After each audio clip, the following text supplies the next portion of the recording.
Bismillahirrahmanirrahim. Assalamualaikum warahmatullahi wabarakatuh.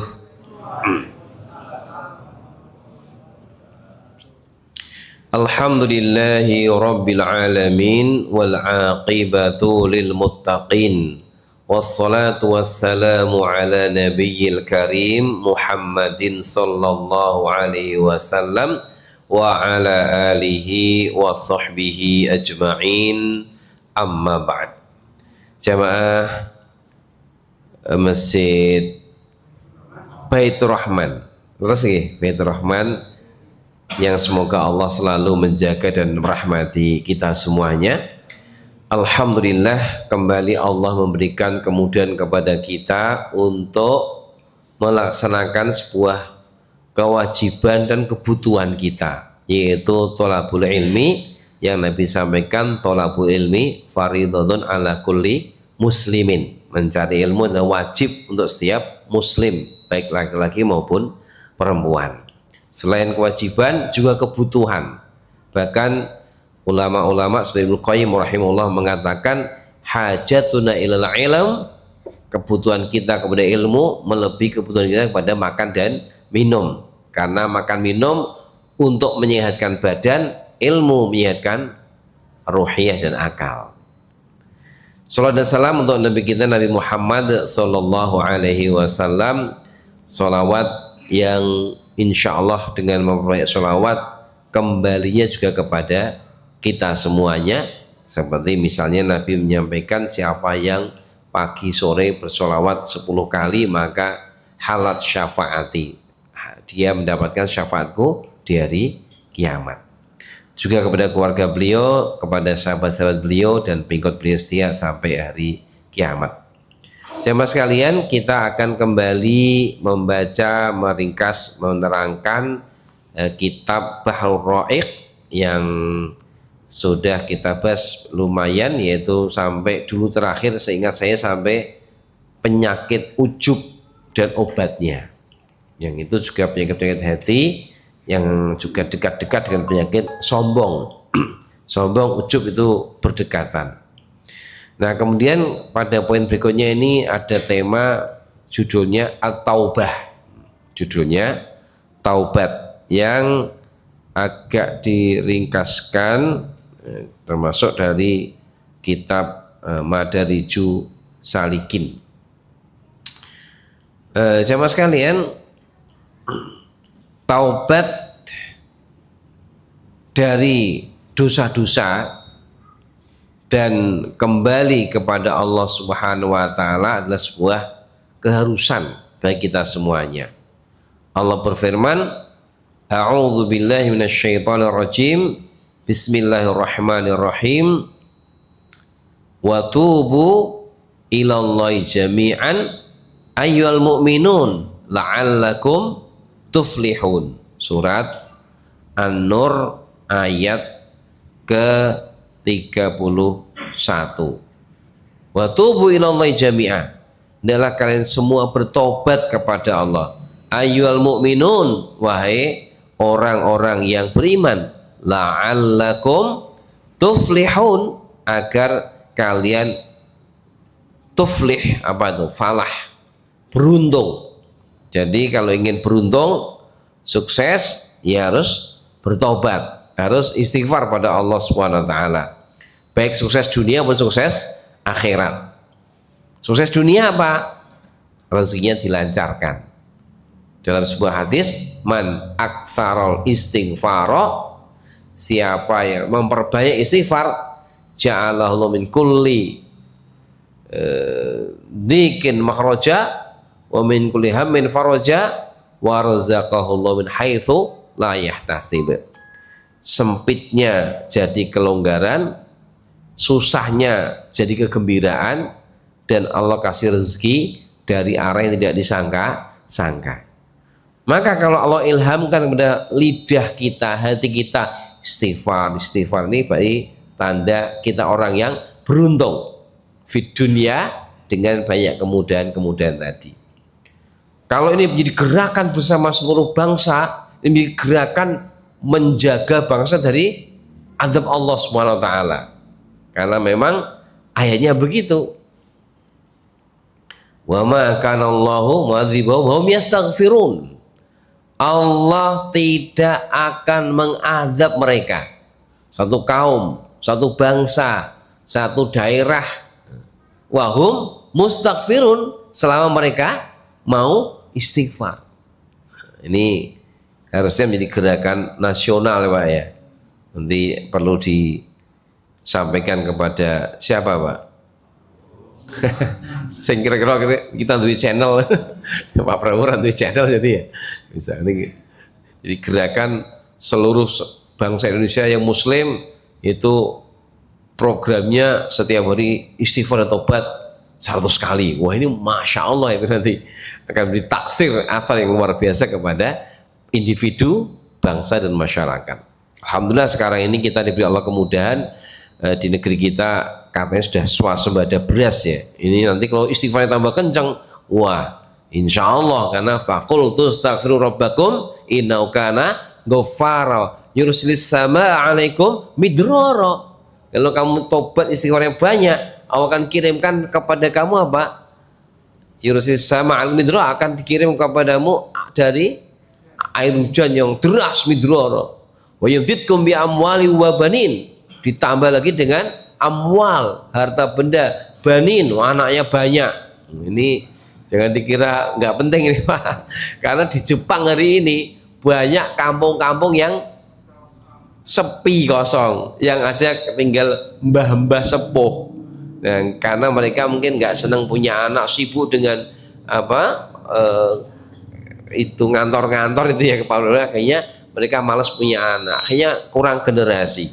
Kayak kalau jenengan nanti punya anak-anak pinter kese, agama yang kuat, koneng Jepang, engko nikah karo muslimah Jepang, jadi menguasai Jepang Indonesia nanti. Jadi Jepang jadi negara yang mayoritas muslim nanti.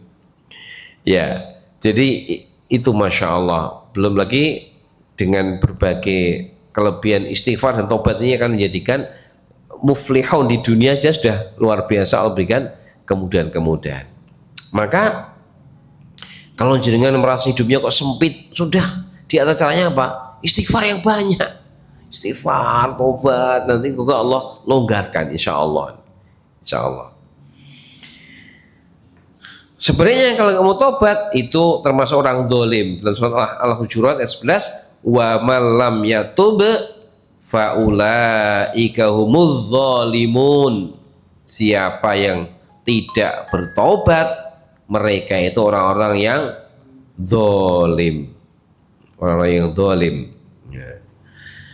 Kalau kita merujuk pada Nabi sallallahu alaihi wasallam dalam hadis riwayat apa ini? Ya Bukhari atau Muslim ya. Ya ayuhan nas, Nabi bersabda, ya ayuhan nas tubu ilallah. Wahai manusia, bertaubatlah kalian kepada Allah.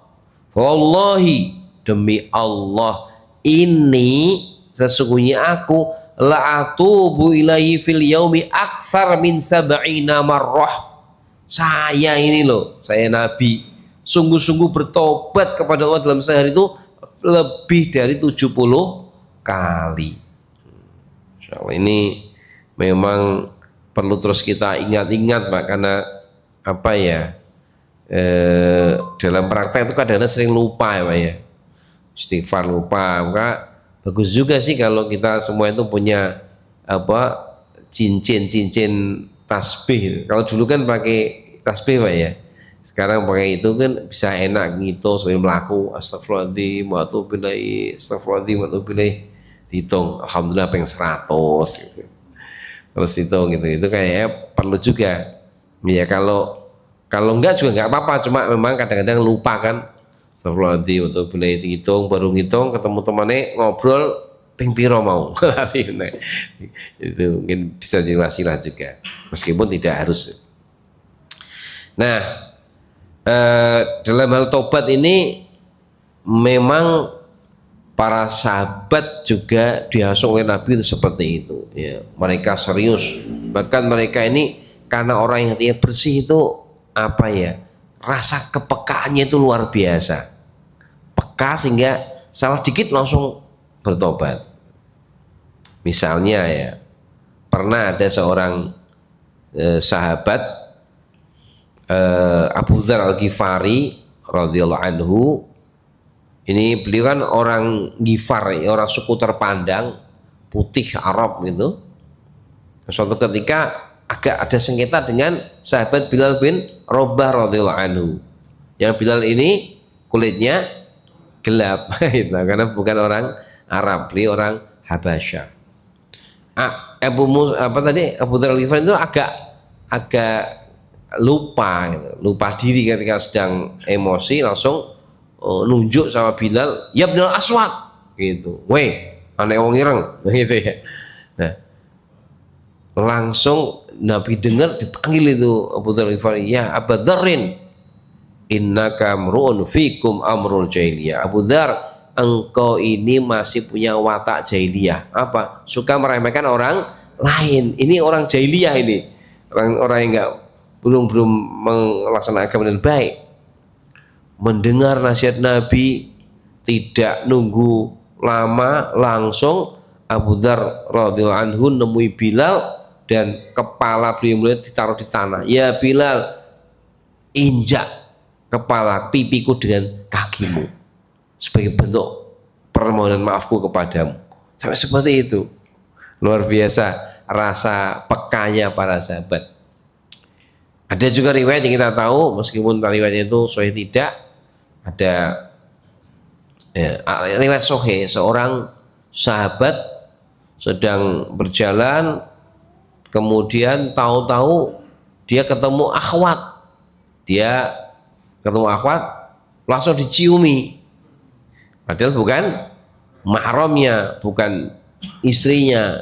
Ini naudzubillah ya, kita dengar berita yang cukup menggemparkan di Pati itu Pak ya, kiai malah mencabuli anak-anaknya. Ini juga ada repot Pak. Repotnya begini, jadi kadang-kadang karena di blow up berita, akhirnya orang-orang itu menganggap pondok itu gone seperti itu gitu ya. Padahal itu tidak banyak pondok ya seperti itu. Pondok-pondok yang bagus yang masih menjaga juga banyak, insya Allah. Termasuk kami di Rusyada itu, saya nggak pernah Pak kemudian nyekeli cawedo salaman, nggak pernah, nggak ada ceritanya. Jadi cekeli istrinya sendiri, anaknya sendiri. Kalau nggak boleh, karena memang harusnya kalau pondok itu ada sistem, tidak terlalu gulu kepada kiai, insya Allah itu tidak terjadi. Cuma kadang-kadang sebagian pondok itu kiainya kayak apa ya, sumber kebenaran. Jadi yang terus opok kata kiai sendiko dawo, itu masalahnya.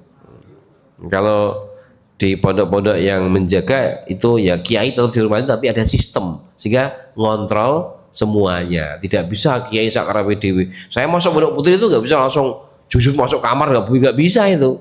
Harus beritahu, mas kok sampai masuk kamar, masuk ke wilayah ruang komplek yang putri yang tempat tinggalnya, saya harus beritahu para ustadzah ini mau ngecek apa, mau lihat apa, ada tamu dari luar, baru disiapkan pakaian yang beres baru masuk. Nah, itu insya Allah kalau dijaga ya aman insya Allah ya.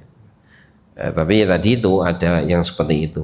Ya tadi ada sahabat lalai, nah, langsung ingat, astagfirullahaladzim, ini bukan istriku, tak ciumi gitu kan. Akhirnya dia segera taubat dan menuju kepada Nabi, siap dihukum apapun, yang penting Allah ampuni. Ini semangat taubat orang-orang itu luar biasa. Yang heboh lagi adalah orang yang sudah zina tapi nggak ketahuan.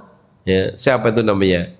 Ma'is ya, sahabat Ma'is radhiyallahu anhu datang, ya Rasulullah, akimil had ilayya, kurang lebih gitu. Wahai Rasulullah, tegakkan had kepadaku.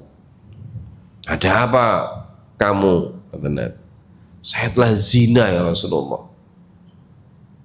Nabi berpaling, nggak mau dengerin. Saya ngadep sini, Nabi ngadep sini, muter lagi sini Ma'is, Rasulullah saya ingin dihukum. Nabi berpaling lagi. Ma'is, Rasulullah aku pengen dihukum, saya ingin bersihkan diriku. Kamu tahu zina Ma'is? Tahu Rasulullah. Kalau seperti timba masuk ke sumur. Iya Rasulullah. Saya gitu. padahal nggak ada yang ngelihat. Orang sekarang ketahuan aja masih menghindar. Mesti cari-cari alasan. Ini masya Allah, ini keimanan yang luar biasa. Akhirnya ditegakkanlah had. Waktu itu riwayatnya akhirnya Ma'is kan dalam hukum Islam dia apa tuh, dipendem separuh, dilempari batu. Ketika dipendem itu Ma'is ketakutan, ngeri. Akhirnya dia mau lari, dikejar para sahabat, akhirnya dipaksa dibunuh. Nabi bersabda, pas lari kalau dibiarkan nggak apa-apa, jangan dikejar. Jadi kalau pengakuan dicabut itu nggak apa-apa, karena sebenarnya kalau orang berzina terus dia tobat, tidak harus dirajam, itu diterima oleh Allah mestinya gitu loh. Oleh Nabi itu diberi, nggak usah cerita-cerita, kalau sudah ketahuan itu bertegakkan. Jadi dalam Islam itu menegakkan itu harus dilihat oleh 4 orang. Jadi itu kan tidak mudah itu. Tapi ini masya Allah ya, seorang yang nggak ada yang tahu dia ngaku, dan sebenarnya Nabi sudah memberikan semacam isyarat, orang usah ngaku lah, tobat atau dewi gitu. Tapi ngaku, makanya mau nggak mau kan ditegakkan mau ini mau melayu. Nabi, kok ditangkap biar melayu. Saya memberikan peluang untuk tidak. Akhirnya dirajam, darah yang muncrat sampai ke pakaiannya Khalid bin Walid radhiyallahu anhu. Khalid bin Walid merasa jijik dengan darahnya orang yang berzina gitu. Tapi Nabi beritahu, ya Khalid, ketahuilah orang ini tobatnya kalau dibagi seluruh penduduk Madinah lakafa, dan sekarang sedang berenang di sungai Jannah. Masya Allah, ini tobat yang luar biasa. Ternyata setelah itu ada seorang wanita yang datang juga, bisa jadi pasangan yang Ma'is tadi. Rasulullah, saya ingin dihukum. Loh, kenapa lagi ini? Saya berzina. Kamu sudah hamil belum? Saya hamil Rasulullah. Sudah, kamu pulang dulu, urusi anakmu, biar lahir dulu anakmu. Lahir bayi merah, datang Rasulullah, sudah lahir anak saya siap dihukum. Udah, kau pulang dulu 2 tahun biar minum ASI 2 tahun. Setelah 2 tahun Rasulullah, saya siap dihukum. Masya Allah. Apa tumon mau kayak ngono saiki, Pak? Sing tumon sing akeh malah dirame-rameke, Pak ya. Nikah apa iku? Nikah 5 sasi wis bayi. Itu ada. Ini ya Allah, luar biasa. Ini keimanan yang seperti itu, sehingga tobatnya sama. Ketika dirajam juga Nabi menyampaikan ini orang tobatnya sudah bisa untuk seluruh penduduk Madinah. Nah, itu contoh para sahabat yang sangat respect dengan dosa-dosa untuk segera bertobat dan taubatan nasuha. Untuk zaman sekarang ya sangat mungkin juga, maka kita bagi orang-orang yang nanti kalau ada sekarang kan Pak ya, zina itu koyok bukan perkara yang luar biasa hari ini, Pak ya. Artinya orang-orang berzina itu sekarang banyak itu. Nah, ini bagi yang sudah tobat, nggak usah langsung dengan cekelos di rajam, nggak usah, tapi cukup dikon taubatan nasuha. Apalagi di negeri kita memang belum melaksanakan syariat itu, karena sebenarnya yang wajib melaksanakan itu adalah penguasa, bukan tiap kita. Jadi ada hukum-hukum yang itu wilayahnya penguasa, bukan wilayah setiap individu muslim. Maka kalau ada orang yang jujur ngaku, ya Allah, kalau nek dosa zina niku pripun, apa harus dirajam kula, antum sampaikan asal taubatan nasuha, insyaallah bisa diampuni Allah Subhanahu wa taala gitu. Baik, sekarang kita masuk kepada syaraitu at-taubah.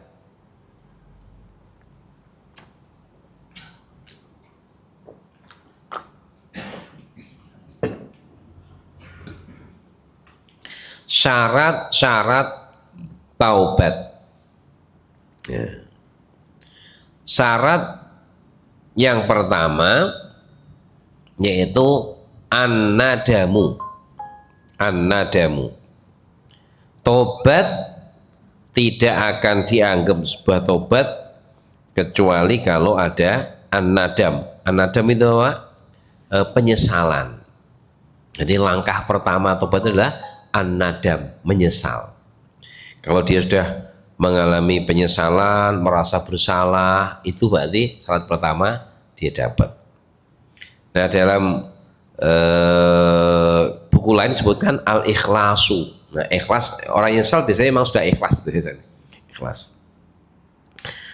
Setelah an-nadam, setelah nyesel, nah, kemudian apa berikutnya? Al-azm, al-iqla'u anidz-dzambi. Dia iqla', meninggalkan dosanya itu. Jadi nyesel, meninggalkan dosanya. Kemudian al-azm ala ya'uda, bertekad untuk tidak mengulangi dosa tersebut. Nah, yang taubat ini utamanya dosa-dosa besar. Kalau dosa kecil ini Allah memberikan kemudahan kepada kita, dihapusnya dengan amal-amal soleh itu langsung otomatis terhapus.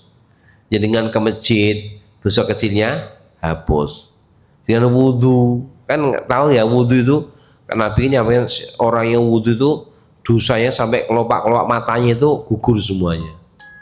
Nanti kalau dia bersihkan tangannya sampai ujung-ujung jarinya hilang semua dosanya. Itu dosa-dosa kecil, al-lamam. Nah, dosa-dosa besar harus dengan tadi ikhlas, menyesal, kemudian meninggalkan dosa itu, kemudian bertekad tidak mengulangi lagi. Dan yang kelima, kalau tambahnya para ulama itu pada waktu yang masih diterima taubat. Kapan taubat tidak diterima? Satu, ketika rohnya sampai yugorgir, sudah sampai tenggorokan. Kayak Firaun itu setelah nyawanya tinggal keluar saja dia terus berkata amantu birobi Musa wa Harun, saya beriman dan Tuhannya Musa dan wis kasep gitu, wis meh kayak maknil metu nyawanya lagi tobat wis kasep. Yang kedua, ketika matahari terbit dari arah barat. Nanti kalau di akhir masa menjelang akhir mendekati kiamat kan ada peristiwa alam matahari terbit dari arah barat. Nah, saat itu orang yang belum bertobat baru beriman setelah lihat matahari dari barat itu imannya tidak berguna. Maka kita bersyukur matahari masih dari arah timur, kita sudah beriman. Ini insya Allah tanda-tanda keamanan kita. Itu syarat taubat ada 4, 3 atau ada yang disebut 4 atau 5.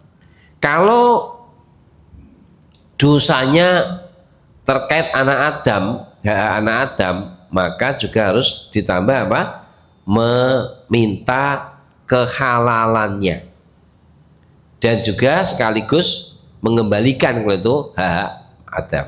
Nabi bersabda, mangkana ini hadis sahih, hadis riwayat Bukhari ya, riwayat Bukhari. Beliau bersabda,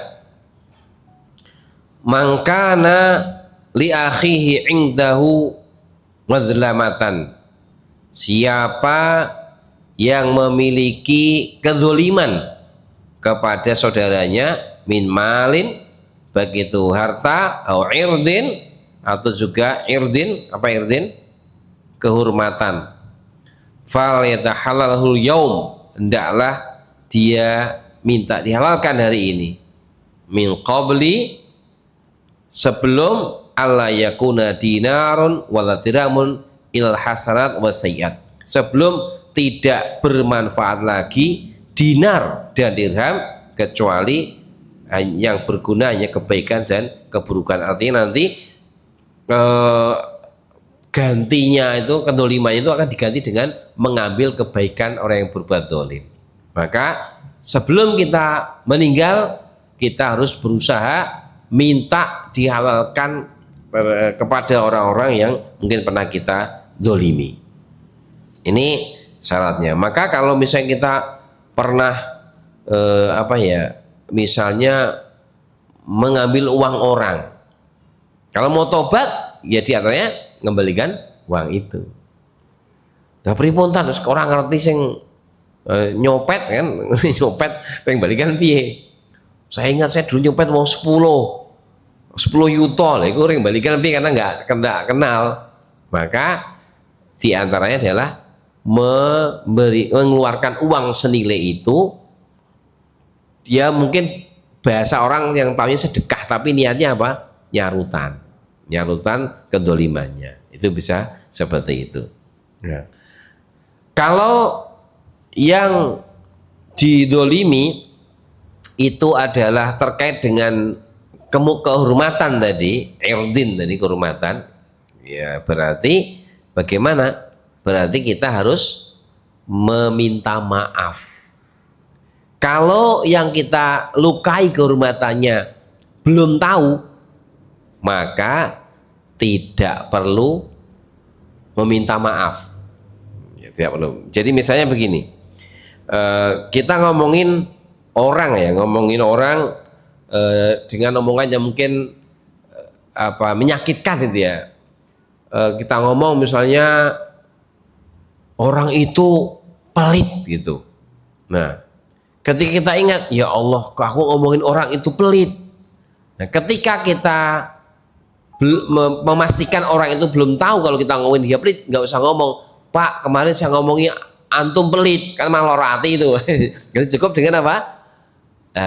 Menyampaikan di forum yang kita ngatakan dia pelit dengan ucapan sebaliknya, orang itu baik banget kok, sebagai ini kita istighfar minta pada Allah.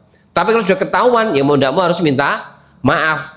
Ya, saya ungi kita bilang dengan pelit.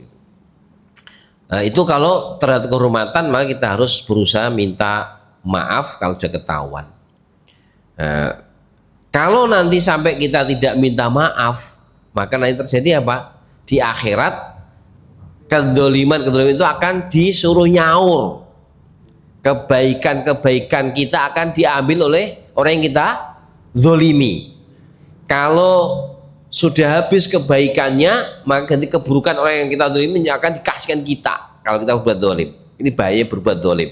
Maka Nabi sampaikan itu kan, siapa itu orang yang bangkrut, muflis, ya Nabi sampaikan orang yang di dunia sholat, zakat, saum, tetap pahalanya banyak, tapi dia juga zolimnya banyak. Akhirnya apa? Habis itu kebaikannya, kemudian tinggal dosa orang yang dizolimi dikasihkan kepada orang itu. Maka itu orang yang bangkrut dari kiamat. Na'udzubillah min dzalik. Jamaah sekalian, itu tentang syarat-syarat taubat. Kemudian ya temanya agak panjang, kita agak singkat-singkat aja ya biar selesai satu pertemuan, karena kalau dua kali takutnya malah lupa nanti. Taubat nasuha, kita juga diminta untuk taubat nasuha. Surat At-Tahrim ayat 8. A'udzu billahi minasyaitonir rajim. Ya ayyuhalladzina amanu tubu ilallahi taubatan nasuha. Asa rabbukum an yukaffira ankum sayyiatikum wa yudkhilakum jannatin tajri min tahtihal anhar. Wahai orang yang beriman, taubatlah kepada Allah dan taubat yang sebenar-benarnya, nusuh yang tulus, yang sebenar-benarnya. Semoga Allah mengampuni, menghapus dari kamu kesalahan-kesalahan kamu dan memasukkan kamu ke jannah yang mengalir di bawahnya sungai-sungai. Ini perintah dari Allah untuk bertaubat dan taubatan nasuha. Dan alhamdulillah Allah punya sifat apa? Ghafur, maha pengampun. Sampai dalam hadis yang diriwayatkan Abu Asy'ari, Abu Asy'ari diceritakan bahwa Nabi kita sallallahu alaihi wasallam bersabda, Innallaha ta'ala yabsutu yadahu bil laili yatuba musi'an nahar. Sesungguhnya Allah Ta'ala membentangkan tangannya di waktu malam agar pelaku keburukan di waktu siang bertobat. Wa yabsutu yadahu bin nahari liyatuba musi'al lail, dan Allah membentangkan tangannya di waktu siang agar orang-orang yang berbuat buruk waktu malam bertobat, hatta tatlu asyamsu min maghribiya, sampai nanti terbit matahari dari arah barat baru ditutup itu ya, baru tidak ada lagi taubat. Hadis riwayat Muslim. Jadi dari sini kita alhamdulillah punya Allah yang maha menerima taubat. Kalau tidak kayak opo kita remuknya kita dengan dosa-dosa ini ya, kalau tidak. Tapi alhamdulillah Allah menerima taubat. Bukan hanya menerima, Allah senang ya. Kita ingatkan sebuah hadis bagaimana Allah itu sangat berbahagia ya, Allah itu sangat farah, berbahagia ketika ada hamba bertobat. Melebihi farahnya siapa? Seorang musafir yang membawa onta dan perbekalannya, kemudian saat istirahat tiba-tiba ontanya hilang, dicari ke sana ke sini nggak ketemu, kesel, wah sudah lemes, nggak punya makanan karena nek nggak makan yo lemes Pak ya, jadi kan nanti kerasa ke lemes Pak, betul makan.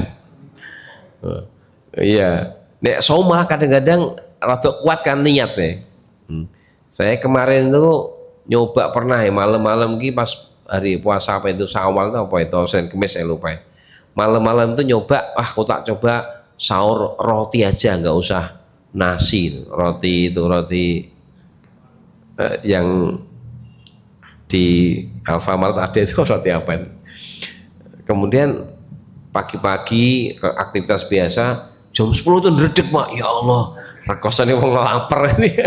Padahal mau ngisi apa ngajar itu. Wah gini ngomong apa aku kuat kayaknya saya mau ngerasa iya Allah rekosannya wong lapar. Itu baru cuma nggak makan nasi dari malam sampai jam 10. Saya bayangkan ya Allah ujiannya orang-orang yang mendapatkan kelaparan di berbagai tempat sampai kulitnya seperti itu. Makanya ya kita harus banyak bersyukur pada Allah. Kita ini diberi Allah nikmat alladzi at'amahum min ju'.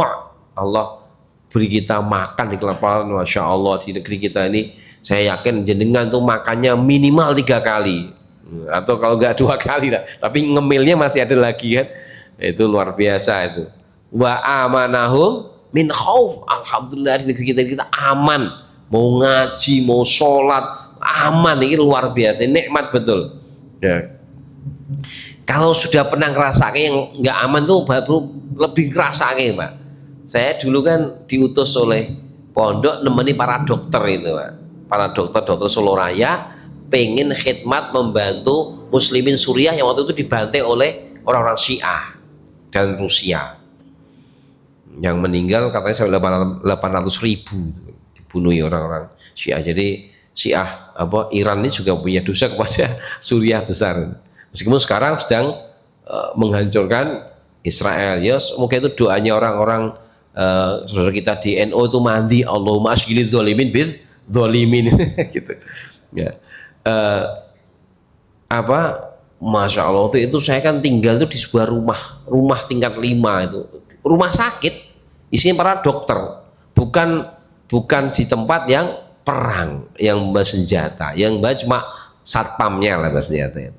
Tapi Pak tiap jam 9:30 jam 11 tuh diudani bomnya bukan bom sak gelas-gelas, sak drum kayak drum oli itu isinya bom TNT. Jadi meledos ini langsung tingkat 3 itu blek tekan ngisor habis semuanya. Nek kena tanah jadi buat kayak apa itu lubang besar semua. Nek sumuran cilik Pak itu gede itu Pak. Ya Allah ya ngerasa wis waktu itu yang astagfirullahaladzim la ilaha illallah kayak siap-siap kena ya bismillah wassalam kan. Ngerasa ya Allah ngerasa dunia perang kayak gini gitu. Itu padahal mungkin belum tempat yang sangat parah ya, tapi rumah sakit kan harusnya nggak boleh diserang, tapi itulah dalam perang kadang orang diadab gitu, adab Islam yang dipakai, diserang tiap hari. Tapi ya Allah ngerasa suasana diserang. Nek perang kan iso nglawan, iki ora iso nglawan, ngerzikir la ilaha illallah, ya wis nek mati ya wis, nek urip alhamdulillah. Ditakoni dari rumah, gimana Mas? Aman, aman. Kalau nek diceritani, wah bome mesti melangkau sing rumah tambah semaput dhewe. Ya, jadi luar biasa. Saya merasa ya Allah, kalau jalan-jalan sore ada pesawat terbang itu langsung tiarap, lari tiarap karena gawa bom masalahnya. Nah, pulang ke Indonesia, ono pesawat, alhamdulillah aman gitu ya. Belum lagi waktu itu saya kan Desember. Itu ya Allah Pak, kalau tidak salah itu min 10 derajat itu ininya apa namanya udaranya itu wis wademnya, listriknya nggak ada lagi karena perang itu, jadi hanya cuma lampu indir, kadang diesel sebentar. Ya Allah, esok-esok itu ya kegiatannya ya bakari kayu kanggo apa kayak wong neng desa Jawa dhisik supaya nggak kademen itu. Saya sampai Indonesia, ya Allah, alhamdulillah Indonesia, neng kono meh sholat tahajud yo abot kan apa, wah nyeperak karo-karuan itu. Neng kene mau maca Quran, lampune terang, mau tahajud penak, bengi-bengi nek rada anyep yo ngeteh sik yo iso. Ya Allah, nikmatnya Indonesia ini kita harus bersyukur betul nih, negeri kita diberi Allah kemudian ini, terus kita syukuri. Semoga dengan syukur yang kuat, la in syakartum la azidannakum.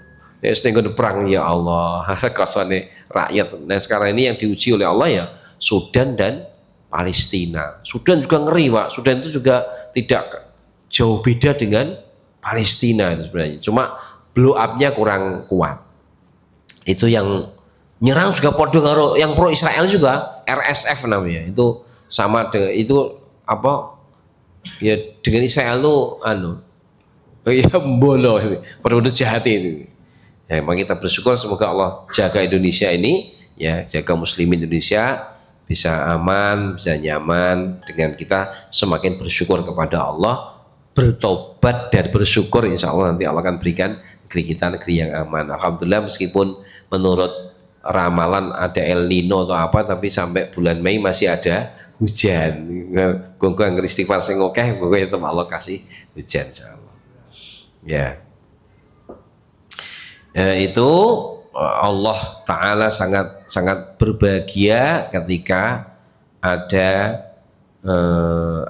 orang yang bertobat kepada Allah, melebihi bahagianya seorang yang kehilangan makanan, kehilangan onta, saat dia sudah lemes, gak kuat ngapa-ngapa, mau meninggal, kemudian dia merem dan melek sambil nunggu kematian, tahu-tahu ontanya datang di depan tubuhnya, dia kaget, dia berteriak-teriak sambil loncat, ya Allah, anta abdi ana rabbuk, walik ngomongin, ya Allah engkaulah hambaku, akulah Tuhanmu, gitu. Saking senengnya jadi kan kembali, ya Allah engkaulah Tuhanku yang telah membawa kembali onta ini, aku hambamu yang lemah, engkau bantu ya Allah. Maunya gitu, tapi sampai senengnya kewalik ngomong sampai engkaulah hambaku, akulah Tuhanmu.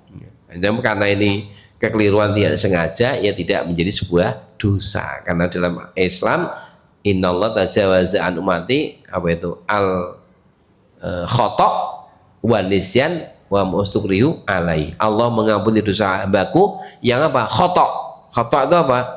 Gak sengaja. Wa nisyan, apa nisyan? Lupa. Wa mustukrihu alai, atau dipaksa berbuat dosa. Ya. Sudah bisa Pak ya? Ya. Baik, sedikit lagi, satu lagi, dipercepat tanda sehat diterima taubat. Pertama, orang itu lebih baik dari sebelumnya. Kalau taubat itu taubatan nasuha, mesti akan lebih baik, karena masa bersalah, berdosa, akhirnya dia tambah serius ngibadai gitu. Tapi wis tobat, wis ora gelem salat, itu tobat tomat itu ora tenanan. Kemudian dia akhirnya sering memiliki rasa takut, ingat pada dosa-dosanya. Maka ada yang meriwayatkan Umar bin Khattab itu kalau salam kan kadang-kadang nangis nih ya. Kenapa? Ingat dulu membunuh anak wanitanya.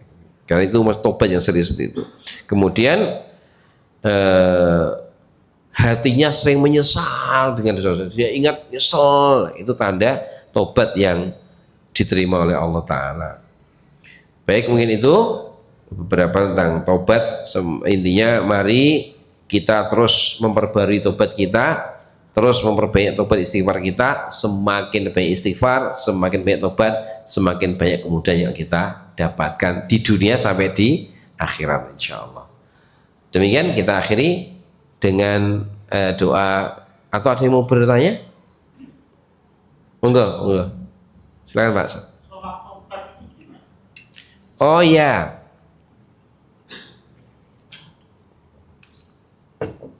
ada hadisnya itu Pak Mang. Jadi kalau orang itu berbuat dosa, terus sholat 2 rakaat sebagai tanda dia menyesal tobat kepada Allah Subhanahu wa Ta'ala, itu silakan, tidak apa-apa. Cuma saya agak lupa matan hadisnya ya, nanti mungkin perlu saya carikan lagi. Dalam kitab-kitab fikih biasanya ada tentang siapa yang berbuat man adznaba dzamban, siapa berbuat dosa kemudian dia sholat 2 rakaat maka dosanya diampuni oleh Allah Subhanahu wa Ta'ala. Itu ya terutama dosa-dosa yang perlu ditobati ya, maksudnya dosa, bukan dosa kecil. Dosa kecil kan memang itu tiap saat kita sering melakukan, tapi dosa besar itu silakan dilakukan sholat taubat. Nanti insya Allah kita cari nasnya, riwayat siapa nanti bisa kita carikan insya Allah. Baik, yang lain cukup Pak ya. Baik, demikian kita akhir dengan doa kafaratul majlis. Subhanakallahumma bihamdika asyhadu an la ilaha illa anta astaghfiruka wa atubu ilaik. Alhamdulillahirabbil alamin. Assalamualaikum warahmatullahi wabarakatuh.